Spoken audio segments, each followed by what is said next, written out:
Hare Krishna, Namaste, Chapter 18, which is entitled as Sannyasa Yoga. Sloka 54, Part 4. brahma-bhūtaḥ prasannātmā na śocati na kāṅkṣati samaḥ sarveṣu bhūteṣu mad-bhaktiṁ labhate parām. One who is thus transcendentally situated at once realizes the Supreme Brahman and becomes fully joyful. He never laments or desires to have anything. He is equally disposed toward every living entity. In that state, he attains pure devotional service unto me. We are in the last line of this sloka, mad-bhaktiṁ labhate parām. A person in that state attains pure bhakti towards Krishna. Why towards Krishna, not towards anyone else? And that is the subject we have been discussing. Krishna is sarveṣvare nikila jagat udbhava sthiti pralaya leele nirasta samasta heya gande anavadikādisaya asamkheya kalyana gunaganaikatane lavanyamrita sagare śrīmati pundarika nayane swaswamini atyartha priyanubhava rūpam parām bhaktiṁ labhate. The bhakti comes when one meditates upon Krishna with these qualities, because it is only Krishna who possesses all these great qualities. In this list given by Swami Ramanuja, we covered sarveṣvare nikila jagat udbhava sthiti pralaya leele nirasta samasta heya gande anavadikādisaya asamkheya kalyana gunaganaikatane. That is, not only Krishna's qualities are wonderful, even his divine form is a ocean of nectar.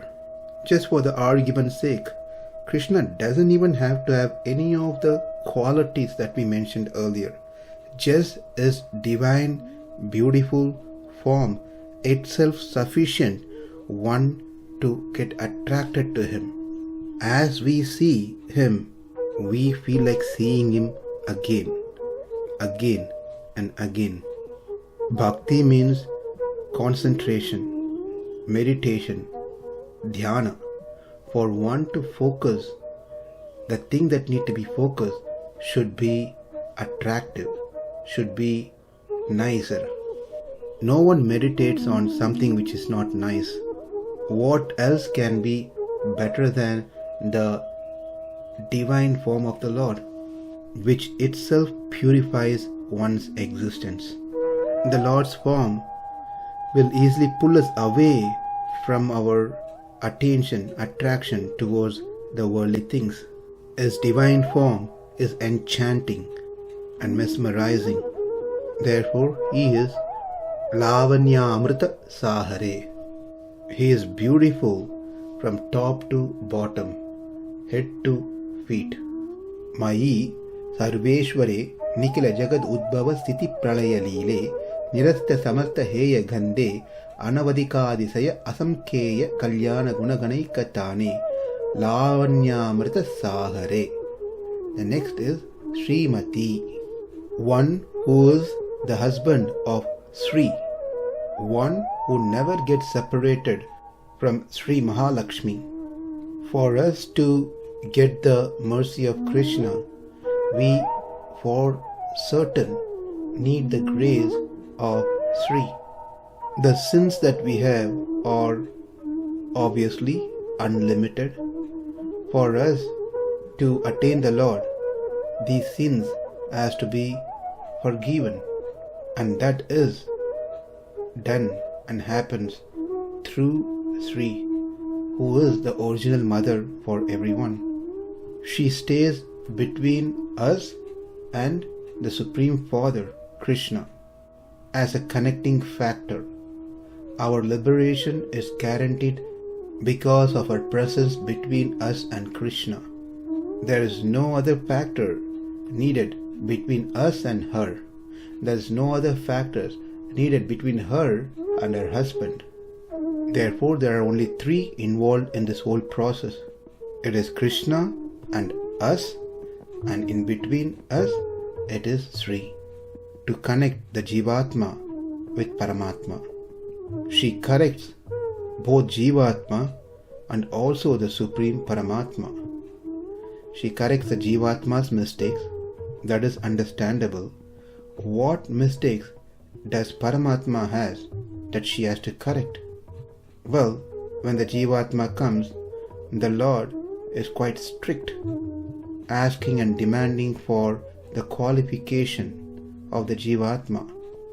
Therefore, as a mediator between the Jivatma and her husband Paramatma, she corrects the Lord that he is not going to find anyone who is faultless.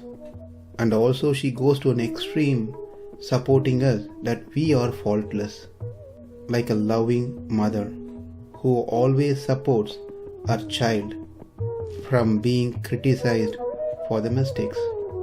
The term Sri has 6 meanings: Srinati, Srinati, Shriyate, Shrayate, Shrunoti, and Shravayati. Number 1, Srinati means she who destroys the doshams, the faults such as ignorance of those who seek refuge in her. One who takes shelter at her lotus feet, the ajnanam is gone. Number 2, Srinati. She brings the surrendered souls to a stage of ripened, mature bhakti. That is, she blesses them with jnana. The previous one we saw was Srinati, where she removes ajnana. Now the second one, Srinati, she gives jnana. By this jnana, one becomes ready to perform devotional service unto the Supreme Lord. The third is Shriyate, that is, we are the conditioned souls, accumulated unlimited sins. And the Lord gets angry and wishes to punish us for our mistakes. Certainly He is by nature compassionate, but the repeated misbehaviors makes Him get angry that we are not understanding that we are is subservient. We are part and parcel of Him, and He is the indweller within each one of us. At any cost, this relationship between us and Him never get broken, even if we are sinners. But even this relationship, sambandha, and the compassion of the Lord does not reduce His anger seeing our misbehavior repeatedly. How can reduce the Lord's anger? Who can reduce Lord's anger? The only person is the Lord's consort, Sri.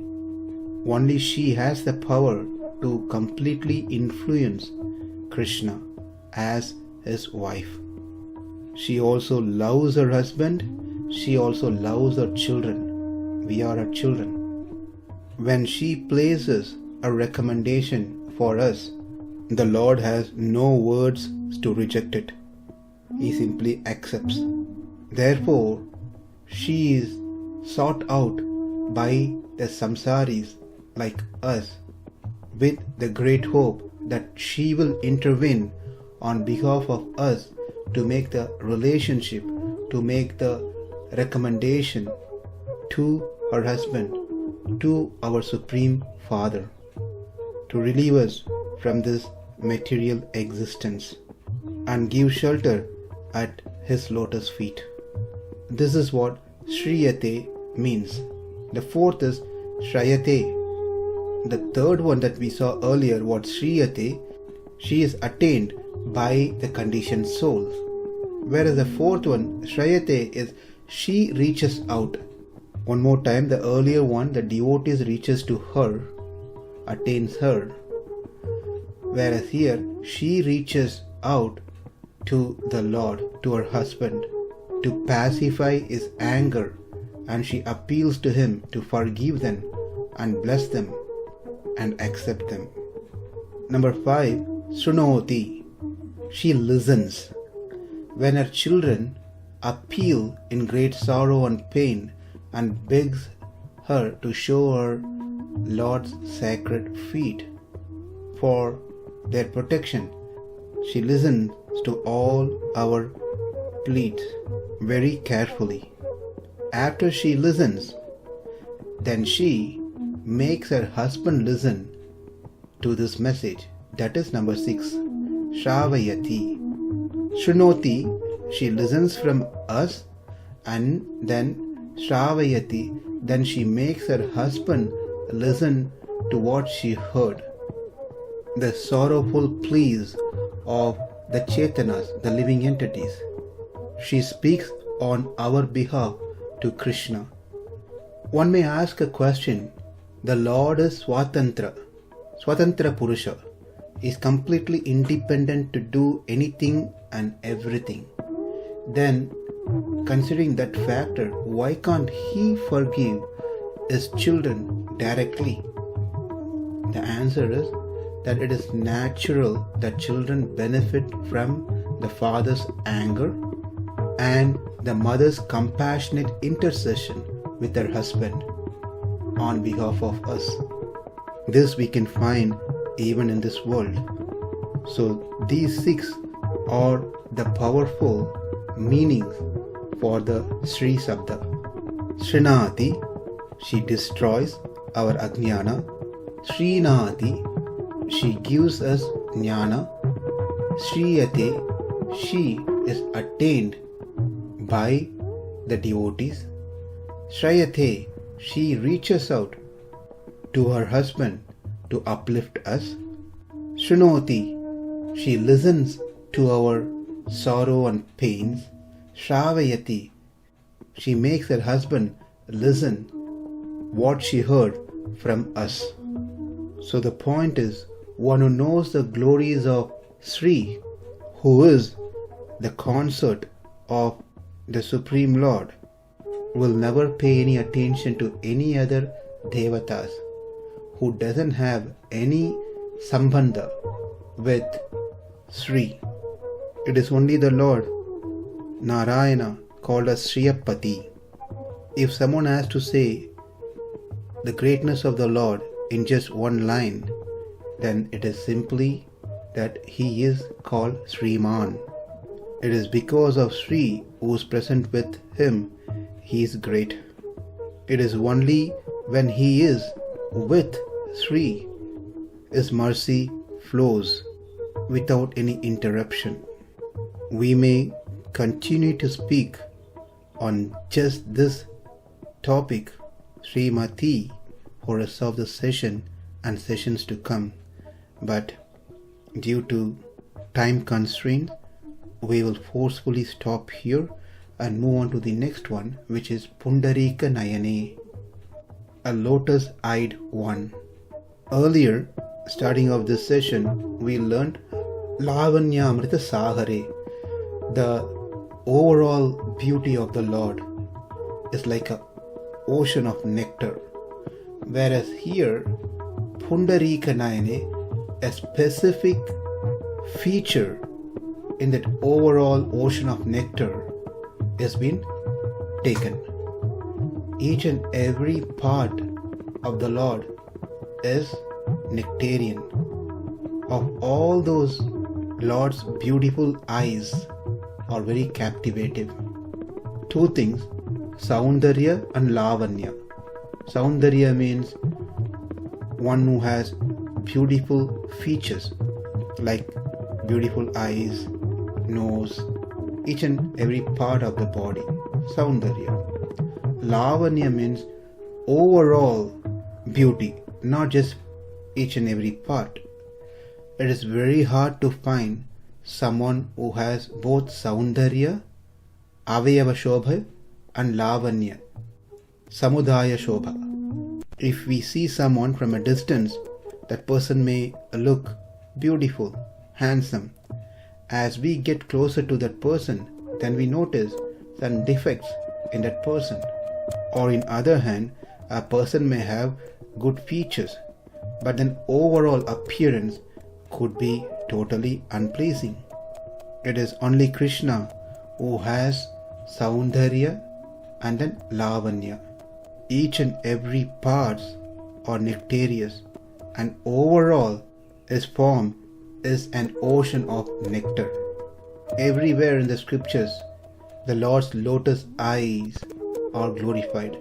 Krishna, Krishnaha Kamalanochanaha, Ramaha Rajiva Lochanaha, Varahaha Sputa Padma Lochanaha. The Lord can save the world just by his lotus eyes.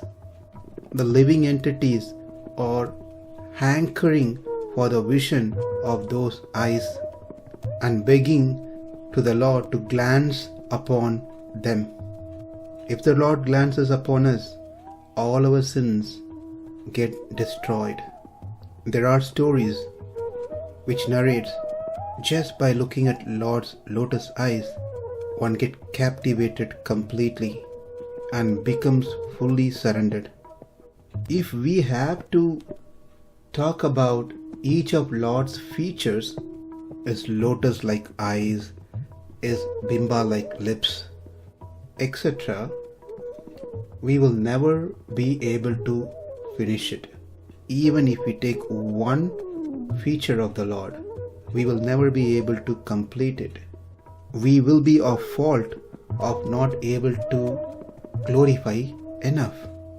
So the great saint Parasara Bhatta, he says, just take a boat called Samudaya Shobhai, which is Lavanya, the nectarian form, divine form of the Lord, and take a tour to all the other avayava, the parts of the Lord. Otherwise, each of these parts, features of the Lord, can never be enjoyed to its fullest.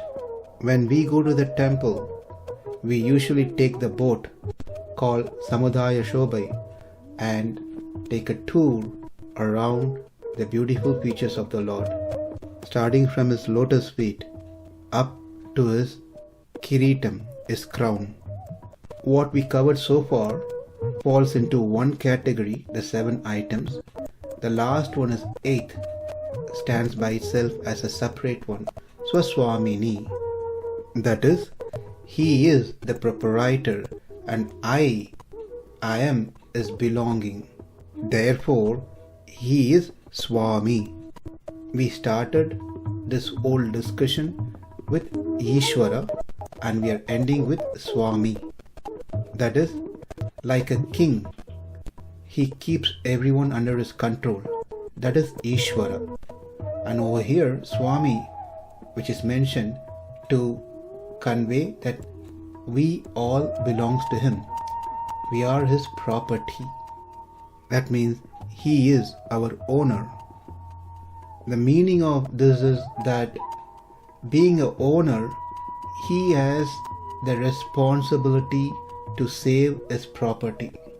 If I have a property, a piece of land somewhere in India, and someone has occupied that property, it is my responsibility or duty to save my piece of land. The piece of land is not going to save itself.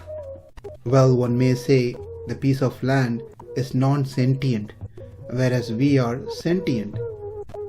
Can't we save ourselves? The answer is no. If we try to save ourselves, then we are acting as an independent entity from the Lord.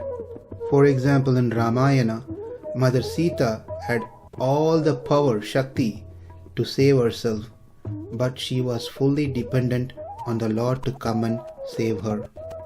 In our case, we don't have any power to save ourselves. We are helpless. We don't have any skills. We don't have any other place to go. These are mentioned in 2 terms, Akinchanyam, Ananyagatitvam. I don't have any skills or means, upaya, to save myself. and I don't have anyone else who can save me. It is only you, my Lord, who can save me. And if the Lord asks, why should I save you?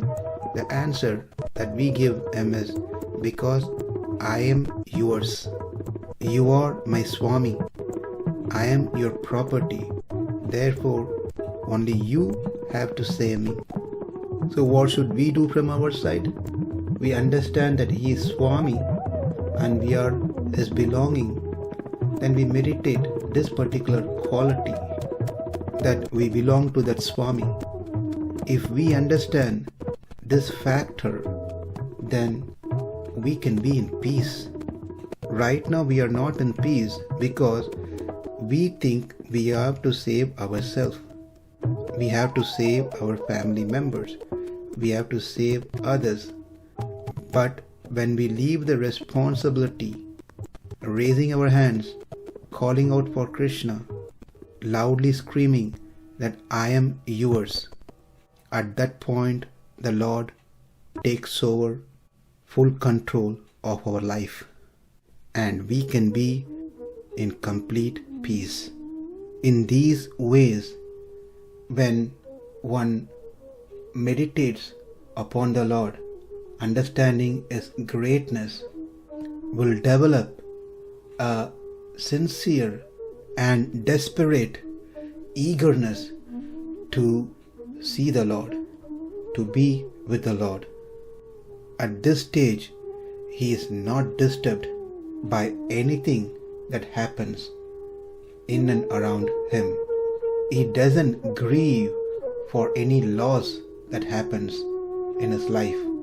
He considers anything and everything, including his Atma, as an worthless straw when compared to the Supreme Lord, because he had attained the true knowledge of Atma, being a dependent entity to the Lord, being a subservient to the Lord's lotus feet. He cannot live without the Lord. That becomes his lamentation. When he experiences the presence of the Lord, that becomes his joy. The stage that he attains is said to be Supreme Bhakti, Supreme Devotion, Parām unto Krishna. The next verse speaks the outcome of the Parabhakti, which is a stage before the Paramabhakti. Parabhakti is what discussed in this particular sloka, where a person becomes desperate to see the Lord after he learned and realized through the scriptures and through his dhyana. Parajnana is where he gets a vision, darshan of the Lord in his mind. And lastly, Paramabhakti, where a sense of fear of losing that sight, the darshan of the Lord. That's when he becomes joyful, when he gets the darshan of the Lord, and he becomes sorrowful when he doesn't get the darshan of the Lord. What we covered is Parabhakti in the sloka. What is coming up next is Parajnana and Paramabhakti. brahma-bhūtaḥ prasannātmā na śocati na kāṅkṣati samaḥ sarveṣu bhūteṣu mad-bhaktiṁ labhate parām. Namaste. Hare Krishna.